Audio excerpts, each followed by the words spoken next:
بإذنه وسراجا منيرا فقد قال الله تبارك وتعالى في كلامه المجيد وبرهانه التوحيد أعوذ بالله من الشيطان الرجيم بسم الله الرحمن الرحيم إن الله وملائكته يصلون على النبي يا أيها الذين آمنوا صلوا عليه وسلموا تسليما اللهم صل على سيدنا مولانا محمد وعلى آل سيدنا مولانا মুহাম্মদ আমাকে শহীদ করে সেই মিছিলে শামিল করে নিও আমাকে শহীদ করে সেই মিছিলে শামিল করে নিও যে মিছিলের নেতা আমির হামজা খোবায়েব খাব্বাব খোদার কাছে ছিল অতি প্রিয় শামিল করে নিও আল্লাহুম্মা সাল্লি আলা সাইয়্যিদিনা মাওলানা মুহাম্মদ ওয়া আলা আলি সাইয়্যিদিনা মাওলানা মুহাম্মদ লা ইলাহা ইল্লাল্লাহ লা ইলাহা ইল্লাল্লাহ একে আল্লাহ সারা কিছু মানি না একে আল্লাহ সারা কিছু মানি না রাসূল সারা কিছু বুঝি না আমি রাসূল সারা কিছু বুঝি না কোরআন হাদিস হলো আমার মনের বাসনা তাই আল্লাহ সারা কিছু মানি না লা ইলাহা ইল্লাল্লাহ লা ইলাহা যারি হাতে আছে রে জীবন যেন তারি হাতে হবে রে মরণ আমি শহীদ হয়ে যাব খোদার পথে কিছুই চাবো না তাই আল্লাহ সারা কিছু মানি না লা ইলাহা লা ইলাহা ইল্লাল্লাহু মুহাম্মাদুর রাসূলুল্লাহ সাল্লাল্লাহু আলাইহি ওয়াসাল্লাম মুআজ্জাজ ও মুকাররম সাহেবে সদর জাতির শ্রেষ্ঠ সন্তান নায়েবে নবী ওয়ারিসাতুল আনবিয়া দিন ও দুনিয়ার ইমারত হযরত উলামায়ে কেরাম আজকের এই মাহফিলের প্রধান আকর্ষণ সুদূর রংপুর থেকে আগত জনাব হযরত মাওলানা রিদওয়ানুল ইসলাম রংপুর বারাকাল্লাহু ফি হায়াতি বলেন আল্লাহুম্মা আমিন অন্যান্য আমন্ত্রিত উলামায়ে কেরাম প্রধান অতিথি বিশেষ অতিথিবৃন্দ সামনে উপস্থিত কোরআন পাগল ইসলাম পাগল তাওহীদি জনতা পর্দার আড়ালে অবস্থানরত মা এবং বোনেরা সবাইকে সালাম আসসালামু আলাইকুম ওয়া রাহমাতুল্লাহি তাআলা ওয়া বারাকাতুহু মাবুদের দরবারে ইলাহিতে শুকরিয়ার কালেমা পৌঁছে দেই যেই মহান মনিব আপনাকে আমাকে অন্য কোনো ঝামেলার মধ্যে না রেখে এই তাফসিরুল কোরআন মাহফিলে নিয়ে আসলেন আমরা সবাই বলি আলহামদুলিল্লাহ দরুদ ও সালাম পেশ করি আপনার আমার কলিজার টুকরা রসুলের শানে, যার আদর্শে আদর্শিত আমরা মুসলমান, আমরা সবাই পড়ি সাল্লাল্লাহু আলাইহি ওয়াসাল্লাম। হাদিসে পাকের মধ্যে এসেছে, একবার দরুদ শরীফ পাঠ করলে আল্লাহ পাক 10টি মর্যাদা আমাদেরকে দান করে। সুবহানাল্লাহ। একবার দরুদ শরীফ পাঠ করলে আমাদেরকে 10টা বরকত আল্লাহ পাক দিয়ে দেয়। একবার দরুদ শরীফ পাঠ করলে আল্লাহ পাক আমাদের জীবনের 10টি গুনাহ মাফ করে দেয়। সুবহানাল্লাহ। হাদিসে পাকের মধ্যে এসেছে, যখন কোনো বান্দা পৃথিবীতে দরুদ শরীফ পাঠ করে, একজন ফেরেশতা আল্লাহ পাকের নবী পাকের রওজা মোবারকে একজন ফেরেশতাকে নিযুক্ত করা হয়েছে, যে ফেরেশতা ওই ঠাকুরগাঁ জেলার ওই দানারহাটের পাশে যে তাফসিরুল কোরআন মাহফিল থেকে কোন বান্দা দরুদ পেশ করতেছে, পাঠ করতেছে, ওই দরুদখানা পৌঁছে দেয় একজন ফেরেশতা নবী পাকের দরবারে। বলি সুবহানাল্লাহ। অন্য আরেক হাদিসের মধ্যে আছে, মুসলিম শরীফ, তিরমিজি শরীফ, নাসাই শরীফের মধ্যে আছে, আল্লাহ অত্যন্ত কঠিন একটি হাদিস, আল্লাহ পাক রসুলের রূহ মুবারককে ফিরিয়ে দেয় একটি সময়, যখন পৃথিবীতে কোনো বান্দা দরুদ শরীফ পাঠ করে, ওই দরুদের জবাব দেওয়ার জন্য আল্লাহ পাক রসুলে পাক সাল্লাল্লাহু আলাইহি ওয়াসাল্লামের রূহ মুবারককে ফিরিয়ে দেয়। যারা দরুদ পাঠ করে, কিয়ামতের দিন যার দরুদের সংখ্যা যত বেশি হবে, তার জন্য সুপারিশকারী তত বেশি হয়ে যাবে। আজকে এই মাইকের আওয়াজ যত দূর যাচ্ছে, গর্তের সাপ, পিপিলিকা, যত প্রাণী আমাদের মাইকের আওয়াজ শুনতেছে, সবাই কিয়ামতের দিন আমাদের পক্ষে সাক্ষী দেবে। জোরে বলেন সুবহানাল্লাহ। আমার ভাইরা, লম্বা করার সময় হবে না। আল্লাহর নবী মুহাম্মদুর রাসূলুল্লাহ সাল্লাল্লাহু আলাইহি ওয়াসাল্লাম, তিনি এমন একজন পাওয়ারফুল নবী, আঙ্গুলটা যদি উঁচু করেছেন, আকাশের চাঁদ পর্যন্ত দ্বিখণ্ডিত হয়ে গেছে। জমিন থেকে যা পা উঁচু করেছেন, সেই পার শাজিম পর্যন্ত পৌঁছে গেছে।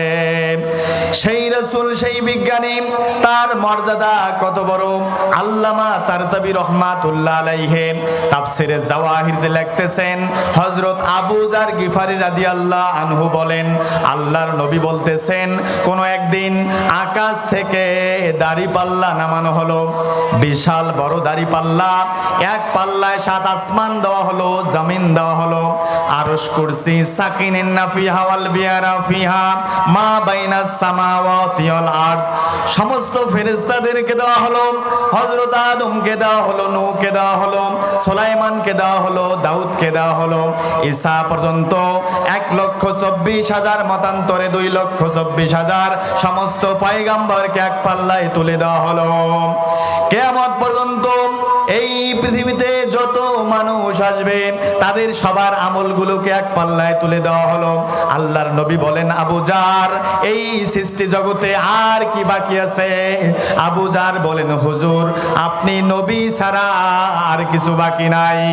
তামাম দুনিয়ার সমস্ত কিছুকে এক পাল্লায় তুলে দিয়ে, খালি পাল্লাটাতে আমাদের নবীকে আর একটা পাল্লায় তুলে দিয়ে, আল্লাহ পাক যখন আরশের দিকে দাঁড়িয়ে টান দিয়েছে, আমাদের নবীর ওজন সবচেয়ে বেশি হয়ে গেছে।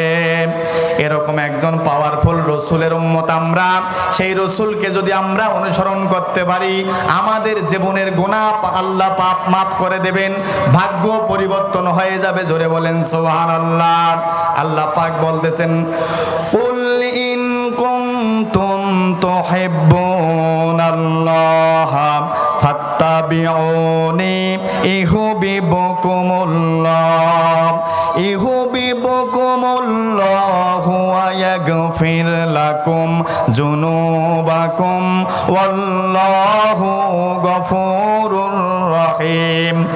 হে নবী, আপনি মানুষকে বলুন, কুল, হে নবী আপনি বলুন, ইন কুনতুম তুহিব্বুনাল্লাহ, তোমরা যদি আল্লাহর ভালোবাসা পেতে চাও, আল্লাহকে যদি সত্যিকার অর্থে ভালোবাসো, ফাত্তাবিউনি, রাসূলের আনুগত্য করো, রাসূলের অনুসরণ করো।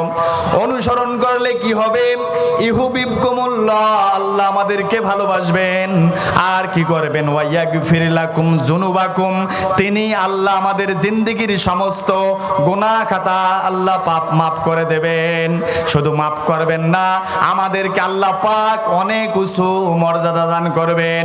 যুগে যুগে সাহাবায়ে কেরামরা রাসূলকে অনুসরণ করে করে আল্লাহর নবীকে ভালোবাসার কারণে সাহাবায়ে কেরামদের যেরকম মর্যাদা বাড়িয়ে দেওয়া হয়েছে, আজও আমরা যারা রাসূলকে খাঁটিভাবে অনুসরণ করব, আমাদের মর্যাদা আল্লাহ পাক বাড়িয়ে দেবে। জোরে বলেন সুবহানাল্লাহ। হযরতে হানজালা রাদিয়াল্লাহু আনহু নতুন বিবাহ করেছেন। বাসর ঘরের মধ্যে তিনি বাড়ির পাশ দিয়ে কে যেন যাইতেছে আর বলতেছে, ও মদিনার যুবকেরা রে, তোমরা কে কোথায়? রাসূল জিহাদের ময়দানে চলে গেছে। এই খবর শোনার সঙ্গে সঙ্গে আল্লাহর নবীর সাহাবী হযরতে হানজালা চলে গেল উহুদের ময়দানে। এক পারে যায় তিনি শাহাদত বরণ করলেন। পরদিন সকালবেলা হানজালার স্ত্রী কাটা কবুতরের মতো চলে গেল উহুদের ময়দানে। আল্লাহর নবীকে বললেন, ইয়া রাসূলুল্লাহ, ইয়া হাবিবাল্লাহ, আমার স্বামী হানজালা। রাসূল বলেন, হানজালার তো বাসর ঘর ছিল, সে কেন জিহাদের ময়দানে এসেছে? আল্লাহর নবীর এই সাহাবী বলেন, আমার স্বামী যখন বাসর ঘরের মধ্যে বাড়ির পাশ দিয়ে কে যেন যাইতেছে আর বলতেছে, ও মদিনার যুবকেরা রে, তোমরা কে কোথায়? রাসূল জিহাদের ময়দানে চলে গেছে। এই খবর শোনার সঙ্গে সঙ্গে আমার স্বামী হানজালা উহুদের ময়দানে এসেছে। তাই আমি বলতে এসেছি, আমার স্বামী যদি শাহাদত বরণ করে থাকে, তাকে যেন গোসল দেওয়ানো হয়, কারণ সে কিন্তু নাপাক। রাসূল বলেন, সাহাবায়ে কেরামরা, দেখো তো হানজালার লাশটা কোথায়? কোথাও পাওয়া যাচ্ছে না। হানজালার লাশটা পড়ে আছে পাহাড়ের পাদদেশে, গোটা শরীরটা ভেজা, মাথা দিয়া দরদর করে পানি পড়তেছে। রাসূলকে এই সংবাদ জানানো হলো। আল্লাহর নবী তার জান্নাতি চেহারাটা আকাশের দিকে তাকালো। আকাশের মেঘমালা ভেদ করে তার জান্নাতি নজরটা চলে গেল আরশে আজিমের মধ্যে। ফেরেশতা জিবরাইল এসে বলে, ইয়া রাসূলুল্লাহ, ইয়া হাবিবাল্লাহ, যে হানজালা আপনার ভালোবাসায় বাসর ঘর ছেড়ে এসে উহুদের ময়দানে শাহাদত বরণ করেছে, আল্লাহ পাক তাকে দুনিয়ার কোনো সাধারণ পানি দিয়ে গোসল দেয়নি, তাকে জান্নাতের শশীতল পানি দিয়ে আল্লাহ পাক গোসল দিয়েছে। জোরে বলেন সুবহানাল্লাহ। রাসূলকে যারা ভালোবেসেছে, অনুসরণ করেছে, যুগে যুগে আল্লাহ পাক তাদের মর্যাদা কিভাবে বাড়িয়ে দিয়েছে আমার ভাইরা। রাসূলের একজন বুড়ি সাহাবী, নাম তার হযরত নুসাইবা রাদিয়াল্লাহু আনহা, বুড়ি মানুষ, যাইতেছেন উহুদের ময়দানে। কয়েকজন সাহাবীকে দেখে বলেন, ও আল্লাহর নবীর সাহাবীরা, জিহাদের ময়দানের খবর কি? এই সাহাবীরা বলে যে, নুসাইবা, কি অবস্থা জানি না, যুদ্ধের দামামা বাজতেছে, মনে হয় রাসূল সাল্লাল্লাহু আলাইহি ওয়াসাল্লাম শাহাদত বরণ করেছেন।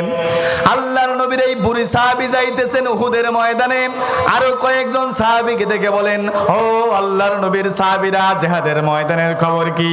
এই সাহাবীরা বলে যে, নুসাইবা, কি অবস্থা জানি না, তবে তোমার যে চারটা কলিজার টুকরা সন্তান, এই নুসাইবা, তোমার যে চারটা কলিজার টুকরা সন্তান উহুদের ময়দানে এসেছে, তারা সবাই শাহাদত বরণ করে আল্লাহর জমিনের উপরে পড়ে আছে। হযরতে নুসাইবা বলে, কে শাহাদত বরণ করেছে? আমি জানতেও চাই না, শুনতেও চাই না, বরং তোমরা বলো আল্লাহর হাবিব কেমন আছে। আস্তে আস্তে সামনের দিকে যাইতেছেন। আরো কয়েকজন সাহাবীকে দেখে বলেন, ও আল্লাহর নবীর সাহাবীরা, জিহাদের ময়দানের খবর কি? এই সাহাবীরা বলে যে, নুসাইবা, তোমার যে প্রাণের স্বামী জিহাদের ময়দানে এসেছে, সে শাহাদত বরণ করে আল্লাহর জমিনের উপরে পড়ে আছে। রাসূলের এই বুড়ি সাহাবী এবারে চোখের পানিগুলো ছেড়ে দিয়া অঝরনয়নে কাঁদে আর জিহাদের ময়দানে যায়। যাইয়া দেখেন অনেক লোক কাকে যেন ঘিরে ধরে আছে। মানুষের ভিড় ঠেলে চলে গেলেন সামনে, গিয়ে দেখেন রাসূল সাল্লাল্লাহু আলাইহি ওয়াসাল্লাম তার সামনে গিয়ে বলে, ইয়া রাসূলুল্লাহ, ইয়া হাবিবাল্লাহ, আপনার ভালোবাসায় আমার চারটা কলিজার টুকরা সন্তান জিহাদের ময়দানে এসে শাহাদাত বরণ করেছে হুজুর, কেউ আর আমায় কোনোদিন মা মা বলে ডাকবে না। ইয়া রাসূলুল্লাহ, ইয়া হাবিবাল্লাহ, আপনার ভালোবাসায় আমার প্রাণের স্বামী দুনিয়া থেকে বিদায় নিয়ে চলে গেছে, এতে আমার কোনো দুঃখ নাই। আমার জীবনের সব থেকে বড় সান্ত্বনা হলো আমার স্বামী আর সন্তানের বিনিময়ে আল্লাহর নবী বেঁচে আছে। জোরে বলেন সুবহানাল্লাহ। আল্লাহর নবীর আরেকজন সাহাবী 8 দিনের একটা শিশু বাচ্চাকে আল্লাহর নবীর কোলে দিয়ে বলেন, ইয়া রাসূলুল্লাহ, ইয়া হাবিবাল্লাহ, আমার এই শিশু বাচ্চাটাকে জিহাদের ময়দানে নিয়ে যান। আল্লাহর নবী বলেন, তোমার এই শিশু বাচ্চাটাকে জিহাদের ময়দানে নিয়ে গিয়ে আমি কি করব? এই সাহাবী বলেন, ইয়া রাসূলুল্লাহ, আমার স্বামী জিহাদের ময়দানে গিয়ে শাহাদাত বরণ করেছে, যাওয়ার সময় বলে গিয়েছিল আল্লাহর যে মেহমান আমার ঘরে আসবে, আমি যে পথে চলে গেলাম তুমি আমার সন্তানটাকে সেই পথে দিয়ে দিও। তাই বলছে, ইয়া রাসূলুল্লাহ, আমার এই শিশু বাচ্চাটাকে আপনি জিহাদের ময়দানে নিয়ে গিয়ে কি করবেন জানি না, তবে কাফেররা যখন আপনাকে তীর নিক্ষেপ করবে, তীরের আঘাতগুলো যেই দিক থেকে আসবে আপনি আমার সন্তানটাকে সেই দিকে ধরবেন। তীরের আঘাত এসে যেন আমার সন্তানের গায়ে লাগে, পাথরের আঘাত এসে যেন আমার সন্তানের গায়ে লাগে, তবু আল্লাহর নবীর যেন কিছু না হয়। তাহলে সাহাবায়ে কেরামরা স্বামী, সন্তান, স্ত্রী, পুত্র সব কিছু বিসর্জন দিয়ে আল্লাহর নবীকে ভালোবাসলেন, আল্লাহর নবীর অনুসরণ করলেন, আল্লাহর জান্নাতে চলে গেলেন। আজকের এই সিরাত মাহফিলে আজও আমরা যদি আল্লাহর নবীকে অনুসরণ করতে পারি, আল্লাহর নবীকে জীবনের সব থেকে স্বামী, সন্তান, স্ত্রী, পুত্র সবার উপরে আল্লাহর নবীকে যদি আমরা ভালোবাসতে পারি, আমাদের জীবনের সব গুনাহ আল্লাহ পাক ক্ষমা করে দেবে। জোরে বলেন সুবহানাল্লাহ। এই কথাটাই আল্লাহ পাক বলতেছেন, কুল, হে নবী আপনি বলুন, ইন কুনতুম তুহিব্বুনাল্লাহ, তোমরা যদি আমার আল্লাহর ভালোবাসা পেতে চাও, ফাত্তাবিউনি, রাসূলের আনুগত্য করো, রাসূলের অনুসরণ করো। রাসূলের অনুসরণ করলে জীবনের থরে থরে এরকম করে আমাদের মর্যাদা আল্লাহ পাক বাড়িয়ে দেবে। জোরে বলেন সুবহানাল্লাহ। এই কারণে রাসূলের অনুসরণ করা লাগবে। আজকে যে আমরা এই তাফসীরুল কুরআন মাহফিলে এসেছি, আমাদের কি লাভ হবে তাকান। ময়দানে মাহশরে কিয়ামতের দিন আল্লাহ পাক বান্দার মুখের মধ্যে মোহর মেরে দেবেন, মুখের মধ্যে তালা মেরে দেবেন। বান্দার হাত আল্লাহর সঙ্গে কথা বলবে, পা আল্লাহর সঙ্গে কথা বলবে, ডাক দিয়ে কথা বলবে, আল ইয়াউমা নাখতিমু আলা আফওয়াহিহিম ওয়া তুকাল্লিমুনা আইদিহিম ওয়া তাশহাদু আরজুলুহুম বিমা কানু ইয়াকসিবুন। ময়দানে মাহশরে আল্লাহ বান্দার হাতে মুখের মধ্যে মোহর মেরে দেবেন, মুখটা সেলাই করে দেবেন। বান্দার হাত আল্লাহর সঙ্গে কথা বলবে, পা আল্লাহর সঙ্গে কথা বলবে, ডাক দিয়ে বলবে, রব্বুল আলামিন, তোমার বান্দা তোমার